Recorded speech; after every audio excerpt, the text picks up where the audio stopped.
Hi guys, in this video tutorial we are going to learn JavaScript OOP in JavaScript. Okay, OOP simply means object oriented programming.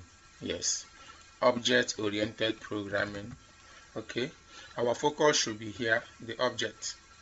Okay, when you hear about object, what comes to your mind? Object can be anything.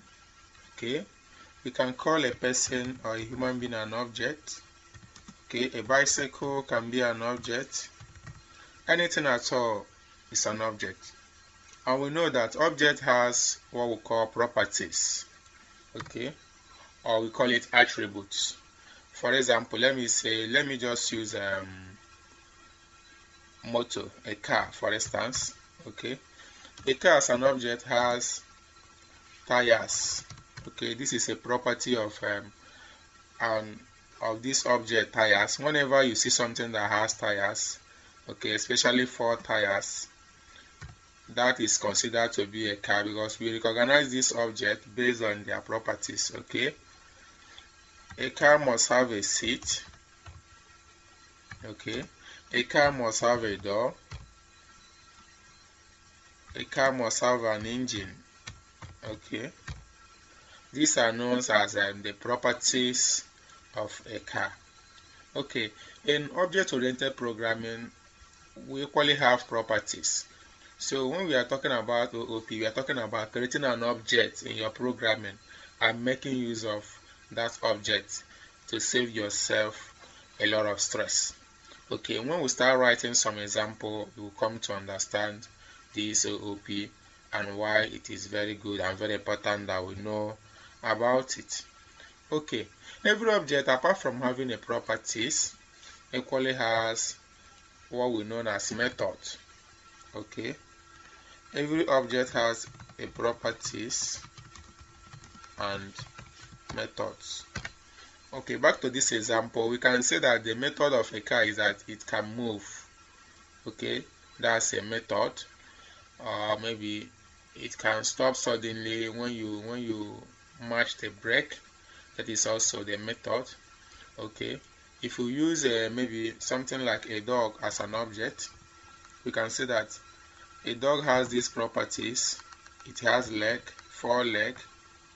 Okay, a dog has 2 eyes. That's the properties. Okay, a dog has a tail. That's the properties. Then when we talk about the method of this dog, now we are talking about the action that this dog can perform. This dog can bark. A dog can shake its tail. Okay, a dog can cry. Okay, this can be said to be the method of this object dog, and this is the property of this object dog. Okay, there's a whole lot of objects, a whole lot of method that we use in JavaScript, but I'll talk that later when we finish talking about this OOP. Okay, let's just dive in and create a simple object. In JavaScript, there are 2 ways we create objects. Okay, let's just get started. Okay, this is my Visual Studio Code. I create a new file. I will call it oop.html. Okay. Then inside here now, you know our stuff. I use HTML version 5. I change my title to OOP.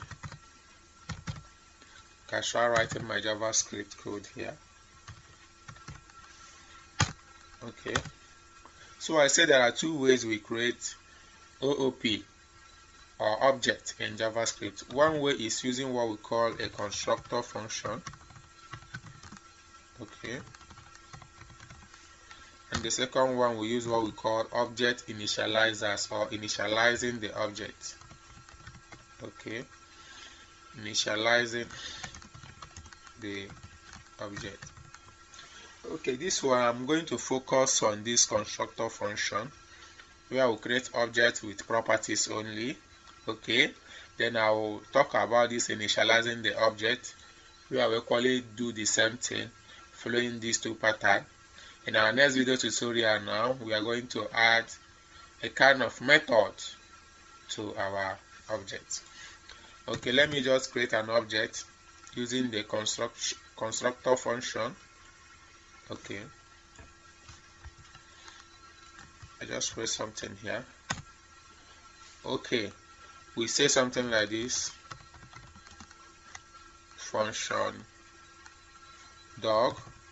Okay, then we start writing our code, a kind of function like this, but actually we are creating an object, not a function.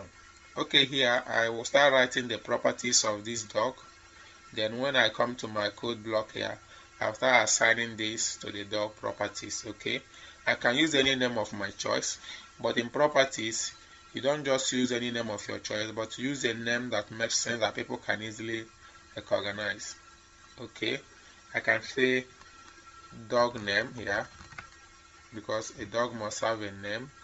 I can say dog leg. Okay, can say dog eye. Okay, what else? Dog tail. Okay, I can say dog tail. Okay, I can say dog age because every dog must have an age. Okay, let me just leave these properties for now. If I say let me list out all the properties that a dog has, there are so many of them. So let me just pick this for the example.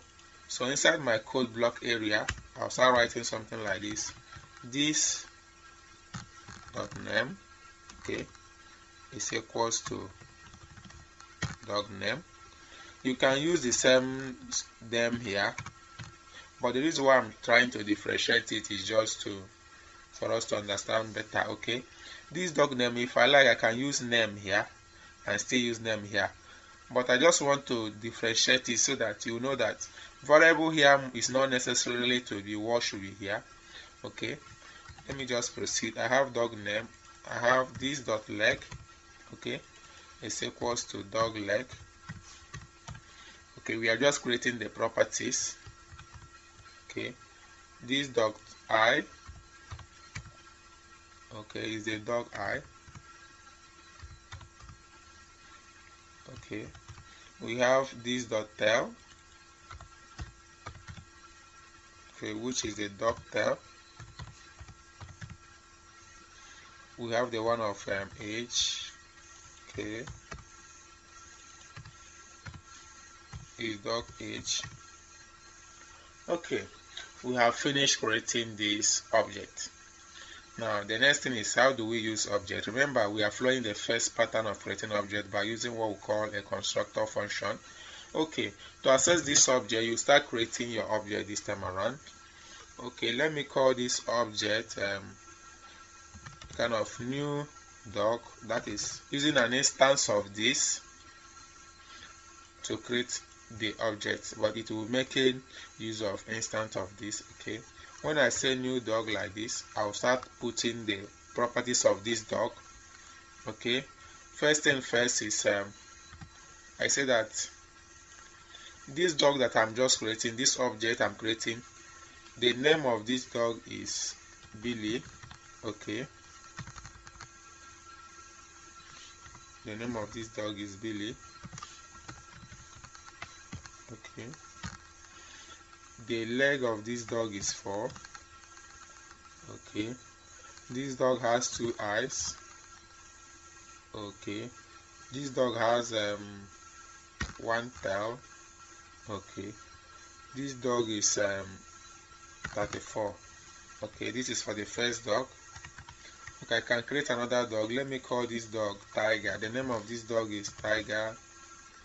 Okay, and the leg of this dog is 4, 2 eyes, but the age here is, let me say, 4. Okay, but everything I'm adding here is like the month of this dog. Okay, this dog is up to 3 months, whereby this one is like 15 months. Okay, so I have created 2 objects using the instance of the object I just created here by constructor function. Okay, now to display this, I can alert something like this.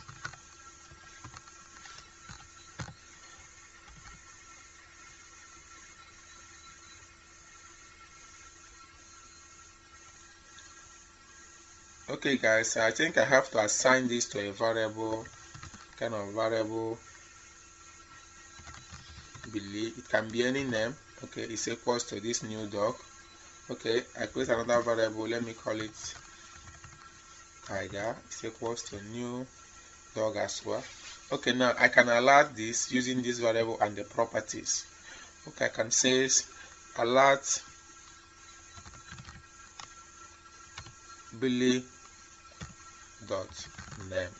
Okay, if I alert this Billy dot name for this variable Billy, I am going to get Billy. Okay, and this dot name is working because I assign whatever first variable that comes here, whatever first parameter that comes here is being assigned to dot name of whatever object that this is going to hold. The same thing goes with dot leg. The same thing goes with dog leg. If I use dot leg, I'm going to get the value of whatever thing I assign here. So in this first object known as Billy, okay, the first parameter that is here is Billy. So whenever I say Billy.name, which is this, I am going to get this Billy. Okay, I can equally add a kind of space, okay, and says tiger.age. Okay, now for tiger.age, we know that age is the last option we have here. So whenever we say .age, we are getting the dog age. And for this tiger, look at the last parameter we have. Okay, when we say tiger.age, we are going to get 3. When we say Billy.name, we are going to get Billy. Okay, if you didn't understand it, I suggest you watch this video slowly and over again until you grab what I'm trying to explain. Okay, let's run this code and see what will happen. Okay, I reveal in Explorer, open this code. Okay, you see what we have. We have Billy and we have 3. Okay, so I can start a kind of declaring all these variables. Okay, let me just create a div here. Okay, this div will have an ID of OOP. Okay, so here I start writing my document dot get element by ID.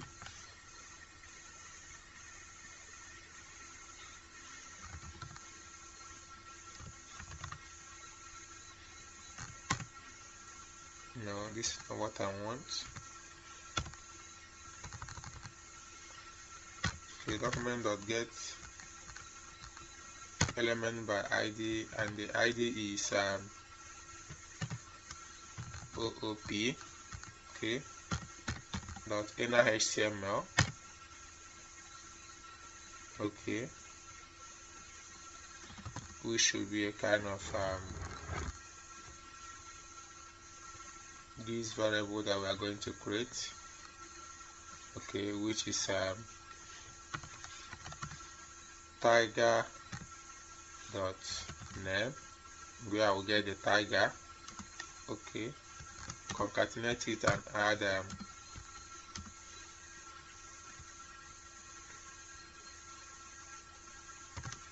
okay,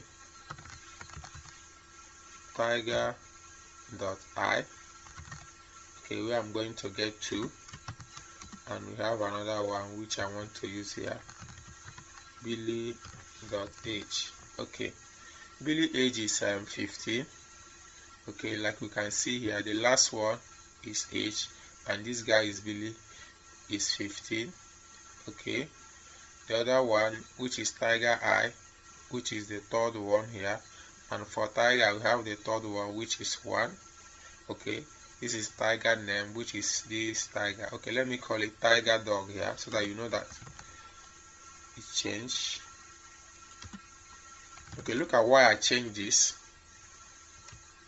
I just want you to know that this is just a variable and this is the value or a kind of property for this variable. When we say tiger.name, we are getting this tiger dog. Okay, you can change it, you can change this as well, but understand the one that is variable. The one that is variable is the one that normally comes first here. Okay, whereby when we use dot, properties now follows. This is the variable, kind of the name of this particular object now.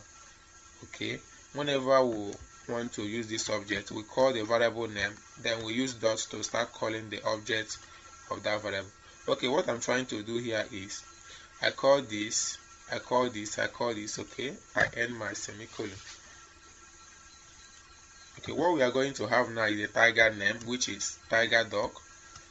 We have a space and have the tiger eye, which is the third one, which is 1. Okay, now we have the Billy H, which is this, okay, which is 15. Okay, let me just still add a kind of space here. Okay, join it together. Let me run this code and see what we have. I refresh. Okay, I didn't see anything. Let me check where this is coming from. Okay, we have our document.getElement by ID. Okay, let me move this to the top. Let me see where maybe. Okay, yes, because we have to write a div before writing the stuff. This should be at the top. Okay, from our code you see what we have: tiger dog. This tiger dog is the name of the first object that we call. This is the 2. These 2 should be the tiger eye. Then the Billy H, which is the last one. We have the tiger eye, which is 2. We have the Billy H, which is 15. Okay, one good thing about this object is that you can see that I have created 2 objects by using this constructor function. I can create as many objects as I want. Whenever I'm creating this object, I'll start putting their properties here. And once I put their properties here, to call any of these properties, I follow this method. Okay, whatever thing I put first is being assigned to .name. Okay, whatever thing I put second is being assigned to .leg.